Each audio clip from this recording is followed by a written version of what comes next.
Welcome to the Alex Salmond Show, where we turn to the subject which has dominated the headlines over the last month, the Wuhan coronavirus. Is a global pandemic now inevitable, or can the extreme public health measures hold up the transmission of the new virus until such time as a vaccine rides to the rescue? Alex turns to Mark Honigsbaum, whose book, Pandemic Century, charts the progress of pandemics throughout history. Does modern science make them containable, or does modern travel make them ever more dangerous? A virus that pops up anywhere in the world can be anywhere else in the world within 72 hours. Wuhan is a domestic hub for air travel within China. Not only that, but it has 113 non-stop flights to 20 destinations worldwide. So that is absolutely astonishing. But first, to your tweets and emails on our programme on the future of the Labour Party. We ran the rule over the candidates for the leadership election, and this is what you had to say. Karen says, well, they're barking up the wrong tree with Lisa and Andy as far as I'm concerned. Kenny says, Tory Labour, no difference. James says, well, after Emily Thornberry's hustings about SNP, she was a plausible shadow PM, but she showed her colours with her rant and apology down south, only saying sorry after her rant was made public. David says, remember, it's English Labour. So-called Scottish Labour is just a branch of the English party. They are told directly what to do and say. Finally, James says, hi Alex, we all know Labour is finished in Scotland. They stabbed the country in the back in 2014. They took their voters for granted. Now, at the beginning of the Peloponnesian War in 430 BC, the Athenian general Pericles thought to keep his people safe and secure behind the walls of Athens. It proved a fateful decision as a pandemic, probably of typhus or smallpox, wiped out half of the city's population of 300,000. Far more casualties than even the Spartan army could have affected. It is an indication that throughout human history, disease has been the real enemy. The 20th century saw the apparent victory of antibiotics over the highly infectious bacterial plagues, but viral infections proved a tougher opponent, only controllable through specific vaccines. Thus, 100 years ago, the flu pandemic killed up to 50 million people worldwide, 5 times the number of the millions who died in the bloody carnage of Flanders Field. Over the last generation, the AIDS virus has killed millions before only recently being subject to effective treatment, at least in developed countries. A century after Spanish flu, are we still at the mercy of another viral Armageddon? And how does the current new coronavirus fit into that pattern? To understand the current threat, we turn first to Chris Smith, who runs the Naked Scientist podcast and is a clinical virologist at the University of Cambridge. Dr. Smith, the World Health Organization this week identified the new virus as public enemy number 1. In your estimation, are we now on the cusp of a global pandemic, or will this new virus burn itself out like SARS before it? Well, this new coronavirus appears to be more infectious than SARS. It spreads to more people. And in fact, if you tot up how many new cases each infected person produces, it's somewhere between 3 and 4. And SARS was somewhere around about 1.5 to 2. So it's at least producing twice as many new cases as SARS was. So we know that theoretically it can spread quite fast and quite well. We also know that no one has ever had this before, which means the entire world population is potentially susceptible to it, because the reason we can't catch things once we've had them before is because you become immune to them. If you've never had them, you're not immune to them, so you can catch them. So therefore, what we've got here is a fairly infectious virus which spreads via the air, and that means it's very easy to spread and catch because it's very hard to see it. You can't see when you're walking into a cloud of virus in the air and you breathe it in. And the entire world is susceptible to it. So I think there is a high likelihood that this is going to spread much farther afield than just the cases we're seeing in China. And one of the reasons why we're only seeing cases in China at the moment is that the data are lagging behind the reality, because China are actively going out searching for cases and testing for it in anyone with symptoms. Whereas, for instance, here in the UK, we're testing for people who say they've been to the right geography, one of 9 countries that have the virus declared as circulating or passing between people there. If we were to start looking on home soil tomorrow, maybe we'd get a different picture than the one we currently have. So are you saying, Dr. Smith, that in the UK there could be under the waterline many examples of cases that haven't yet been detected? I don't know what the scale of it is, but yes, certainly in the past we've talked about this being a possible clinical iceberg. We know that there were millions of people leaving Wuhan city right up until they shut the airport, for example, going about their business, many of them travelling internationally. We know the virus is beyond the shores of China because one of the cases that we've had in the UK was someone who travelled to Singapore and picked the virus up there. It's perfectly possible, because this is very infectious, this agent, that people have encountered it on their travels overseas, come back to the UK, they've had relatively trivial symptoms which they've dismissed as a heavy cold, or they haven't had any symptoms and they've passed it on to somebody else and it's circulating. I strongly suspect with agents like this that's going to be the case. But would that suggest that an associated factor with a high reproductive value, which this new virus seems to have, it also perhaps has a low impact on most people, which is why it wouldn't be detected as yet? Yeah, so you refer to the reproductive number or reproduction number, R0, and this is that magic number between 3 and 4. So for every case that you get 3 or 4 new ones. So there is a high possibility that a person could have this, could infect 3 or 4 other people and could have no symptoms, because the other magic number we have to concern ourselves with is, well, how many people have symptoms? At the moment it's breaking down by about 80% of people have trivial symptoms, about 20% of people get more severe symptoms. So given that the massive odds are in favour of having fairly trivial symptoms, which are pretty much the same as most seasonal disorders like flu, a heavy cold, that kind of thing, you might just think, oh, I've got a cold. And in fact, it's this. Now, the illness associated with the virus has been named COVID-19. Does that mean we are now beyond the days where things are called Russian flu or Spanish flu or swine flu, and now viruses are given, or the illnesses are given scientific names? Yeah, in the good old days, virologists being the unimaginative bunch that we are, we used to name things after where they came from. So West Nile virus, no points for guessing where that came from. Zika virus, pretty much the same story. This is a legacy of the 1940s and 1950s and before. Congo Crimean fever, another example. Ross River fever, for example, in Australia. So nowadays we've realised that, in fact, if you do that, there's a danger that 2 things could happen. One is that people might feel they've been a bit stigmatised. The people from Norwalk, for example, are now dismissed as potentially entrenched carriers of norovirus, which is not true. It's everywhere around the world where you can get norovirus.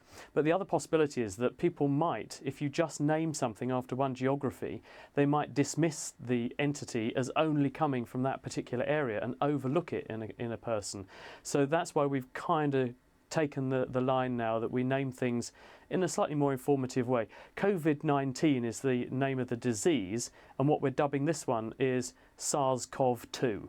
After SARS, the severe acute respiratory syndrome, and then CoV for coronavirus, and 2 because it's the Mark II version of the infection. It's very similar to SARS, but it's not SARS. Now, previously, coronaviruses were regarded as almost Cinderella viruses, not really to be taken much account of. Has that now changed with first SARS and now this new outbreak? Well, the coronaviruses are a big family of viruses, and they infect lots of different animal species. They infect birds, for example. They infect bats. We know that because of SARS. And they infect humans. There were hitherto 6 coronaviruses that we know infect humans. They include SARS and this Middle Eastern respiratory syndrome coronavirus, MERS-CoV, which was discovered in about 2012. Probably a bat virus, but is since been discovered in camels, and people who snuggle up and get close to camels can catch it. But those 4 other coronaviruses are in regular circulation, and we see them causing outbreaks and infections in humans every single winter. We used to test for them routinely in our hospital, but when swine flu came along, we decided to deprioritise those and test for swine flu instead, and we never put them back, and kind of regret that a bit now.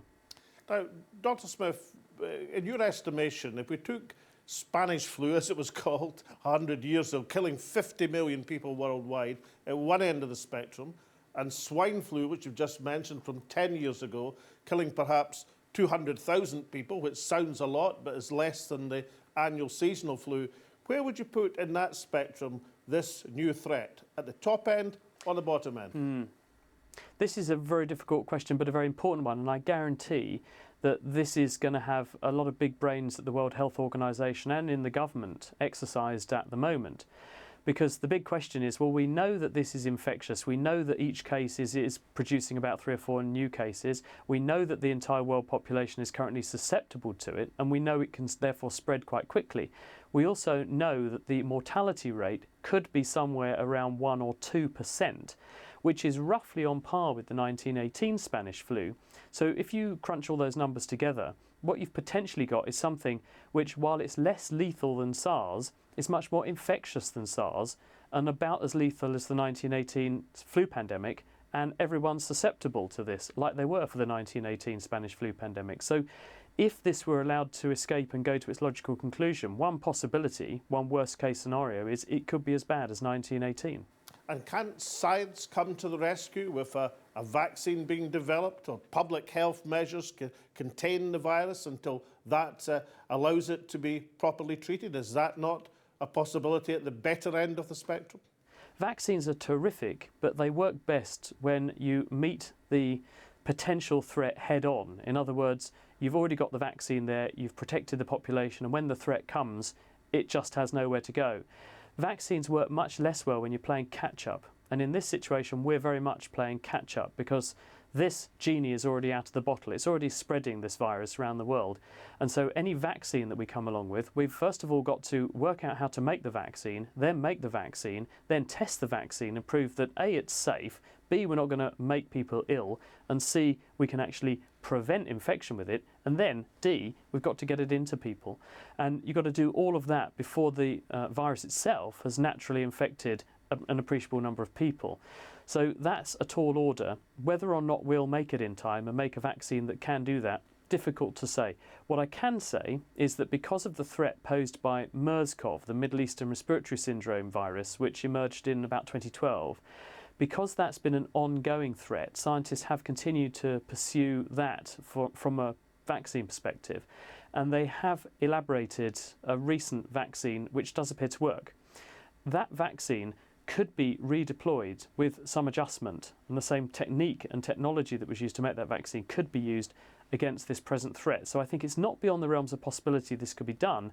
Whether it can be done within the time to be a cost-effective intervention, I'm not sure I know the answer to that yet.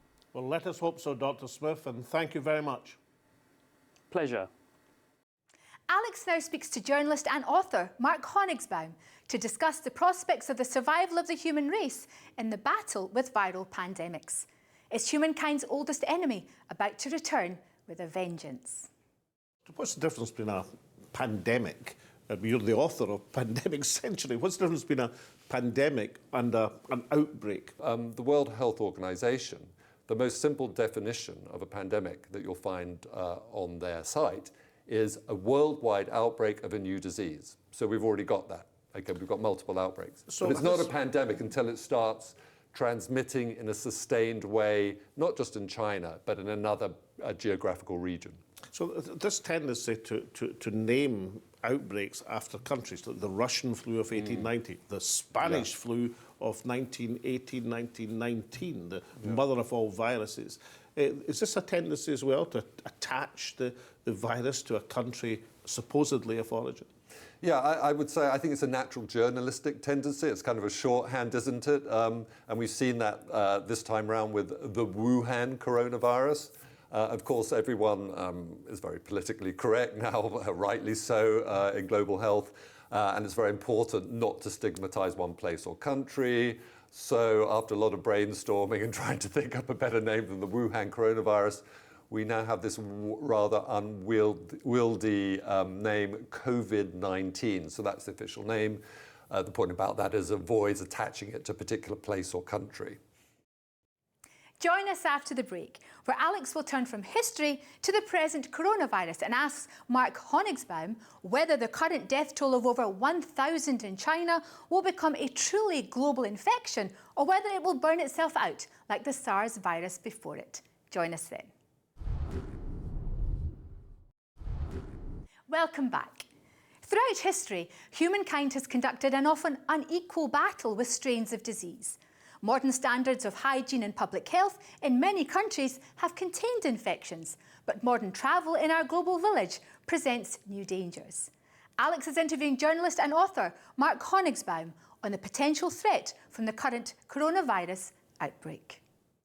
Dr. Honigsbaum, it's said that the modern world is particularly vulnerable to new viruses because of international travel, but surely modern science is going to come to our assistance.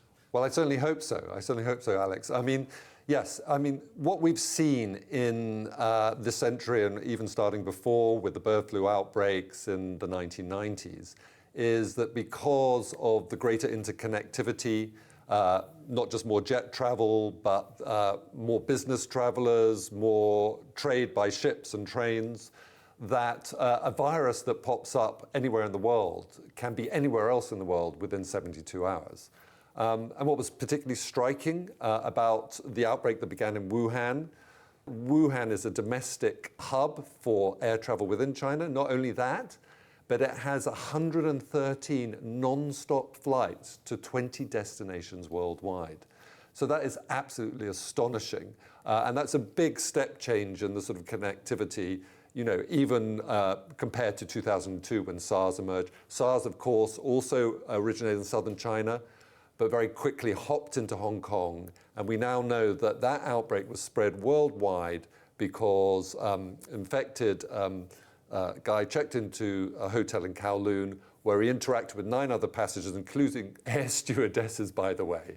And they all went on planes the next day and introduced the virus to Vietnam, to Australia, and also to Toronto and Canada. Now, if we think about the SARS virus, which some people, that's kind of prototype for this outbreak, it seemed to burn itself out. Is there hope that this will burn itself out? Yeah, I think that's a very distinct possibility because what we know of respiratory viruses is they spread much more efficiently in cold weather, in winter conditions. So this latest coronavirus has emerged at the worst possible time in the Chinese winter, right? The thing about SARS is it emerged later than that. So by the time it hit Hong Kong, it was already March, okay? And we were moving into the spring. So we may be lucky in that because we've been successful, it seems, in delaying the virus spreading very far outside China, and we're now moving into February and March. As the warmer weather comes, hopefully it will dampen down transmission, and we will see coronavirus fade away in the same way that we saw swine flu fade away in 2009. But that doesn't mean it's gone, because of course it could come back in the following winter season. But the interesting thing, I mean, the latest estimates only now say that perhaps 250,000 people actually died of swine flu worldwide. I mean, that's a big number. Is that not serious enough? No, it is. It is serious, and we were right to respond in the way we did. For the vast majority of the population, you wouldn't have got ill, or you had a very mild illness. It certainly wouldn't have been seen as this, scary Hollywood-type disease. And is the comparator the normal annual seasonal flu outbreaks? Is that what we judge against? Because they kill several 100,000 people every year. Well, exactly. I think in a bad flu season in the UK, you might see 12,000 deaths. In America, of course, it's many orders higher, in excess of 60,000. Swine flu, we know globally in the first year of the pandemic, I think killed something like 18,000. Of course, it then came back in successive winter flu seasons, and that's why the case count is as high as you just cited, 125, maybe as many as 200,000 people. But every year, 500,000 people will die of flu. Okay, so you have to keep it in that sort of perspective. So, I suppose, where would you judge, insofar as we know now, the disease of COVID-19 arising from coronavirus? Is it going to be like the Spanish flu of 100 years ago, 50 million dead perhaps over the course of it, or more like the swine flu of 10 years ago where 200,000 died over a period of time? I don't think it's anything like 1918 at the moment. Those comparisons were based on the early mortality calculations coming out of China, which we know they're probably much lower than that. Having said that, there is something odd about this virus, the way it seems to be a very subtle virus, a very wily virus. If you think about a good strategy for a virus to spread worldwide, is actually not to make many people sick, right? In Darwinian terms, a virus will succeed if it gets through all our controls, and the best way it can do that is to spread under the radar by not causing overt illness. So that's what it's doing, and that's worrying. It sounds like you're saying a virus thinks about it. It Well, can't be sentient. of course it doesn't think, but what it does is it's continually it's continually making errors, and the errors which are advantageous to its survival will be the ones that persist. So if we break a chain of contact... natural selection. Yeah, well, through natural transmission. So if we break a particular chain and isolate so if we've read about these patients who are supposedly highly infectious. So if our controls are effective at the borders and we manage to stop them infected to any other people, then that chain of contacts dies out. So a virus, therefore, doesn't want to kill its host. That's inefficient from the virus's point of view. Yeah, it's a poor strategy for the virus long term because if it kills all its hosts, then there won't be new people to transmit it on. So that's why flu viruses, are so successful, and we rightly fear them more than anything. The difference I would say, which gives me some reassurance, is that influenza viruses, we know, are highly mutable. Even the regular flus that are transmitted from season to season are always changing shape and acquiring new genes, which is why we have to update our vaccines.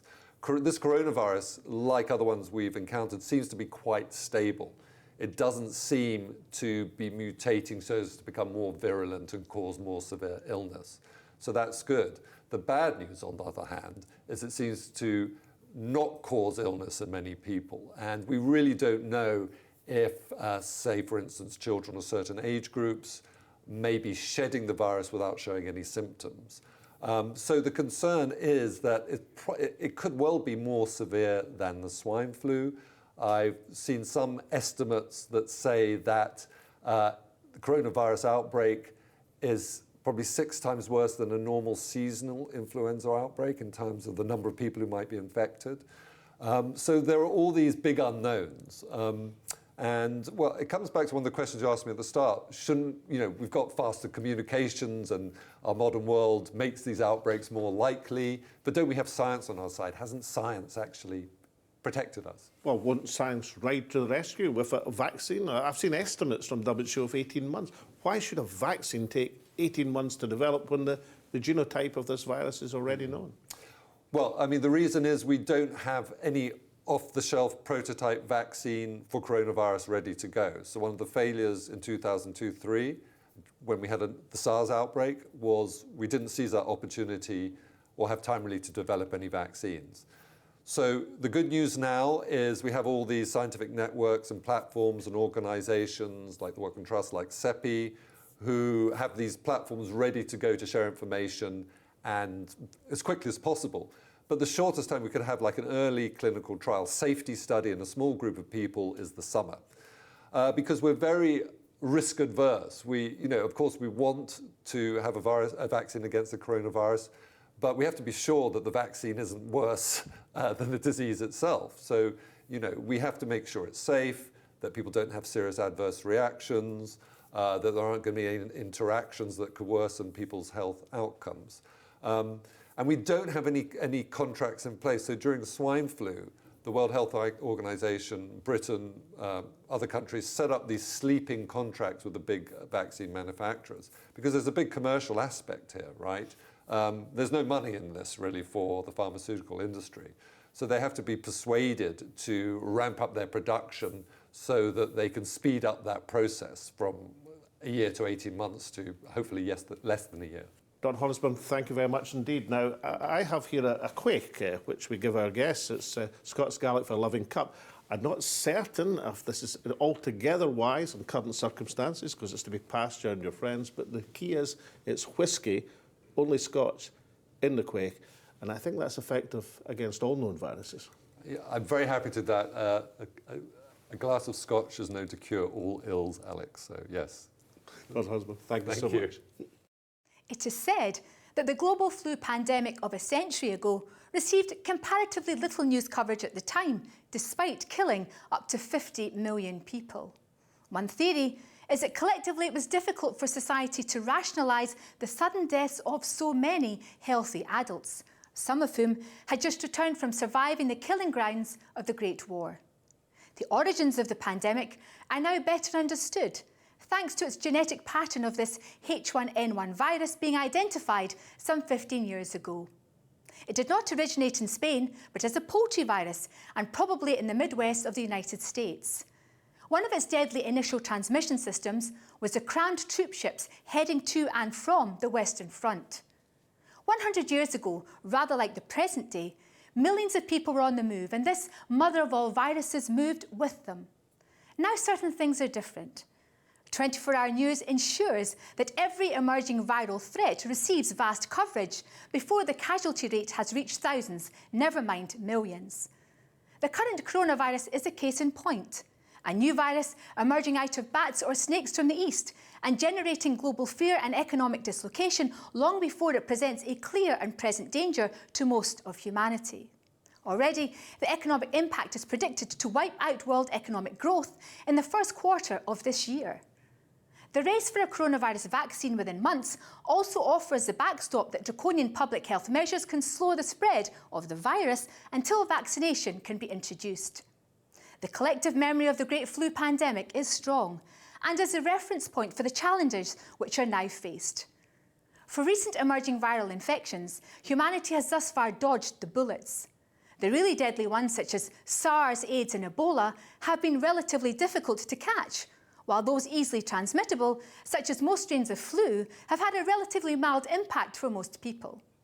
It is estimated that 2009 swine flu pandemic may have killed 250,000 people worldwide.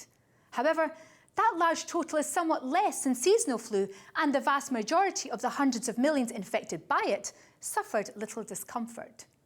The jury is still out as to whether the new coronavirus will fit that pattern, but indications are that it shall. It is clearly easily transmittable. It is to be hoped that for most people, it will also result in subclinical outcomes. Beyond the current emergency, there still lurks in the shadows the doomsday scenario of the emergence of a species-jumping virus potent in its impact and efficient in its transmission. Such a contagion could kill millions worldwide before any vaccine could be widely deployed. It is the possibility of such a viral Armageddon which will continue to occupy the creative powers of Hollywood scriptwriters, but more significantly, the nightmares of medical scientists. Governments should be preparing our defences. Next week, we return to the subject of refugees. Has the UK become a country which celebrates its role in providing a haven for children fleeing Nazi Germany, but now has no room at this inn for the child refugees of modern Europe? But for now, from Alex, myself, and all at the show, we hope to see you next week.